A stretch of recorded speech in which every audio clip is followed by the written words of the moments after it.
जनप्रतिसाद news, आवाज जनतेचा। आणि संभाजीनगरच्या नामांतरणाकरता देखील त्यांनी अनेक आंदोलन केलं। मला आनंद आहे की आमच्या शिंदे साहेबांच्या नेतृत्वात आमचं सरकार आल्यानंतर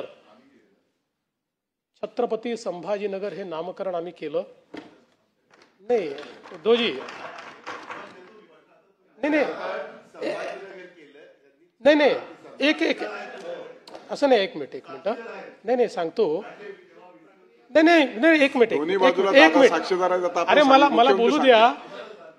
जे खरं ते सांगतो की उद्धवजी तुमचं नाही तुमच्याकडचं ज्यावेळेस बहुमत संपलं आणि बहुमत दाखवा असं पत्र ज्यावेळेस तुम्हाला राज्यपालांनी दिलं त्यानंतर तुम्ही जी कॅबिनेट घेतली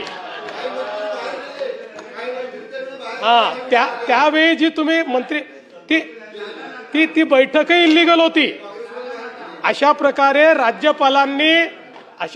राज्यपालांनी आपल्याला पत्र दिल्यानंतर बहुमत नसताना अशी बैठक घेता येते। चला तरी तथापि तुम्ही म्हणजे असं तुम्ही वाईट वाटून घेऊ नका, पण याला उशिरा आलेलं शहाणपण म्हणतात। त्यामुळे जाता जाता तुम्ही पण त्यानंतर ज्यावेळी पूर्ण बहुमत आम्ही सिद्ध केलं ते बहुमत सिद्ध करून छत्रपती संभाजीनगरचा प्रस्ताव आम्ही मंजूर केला।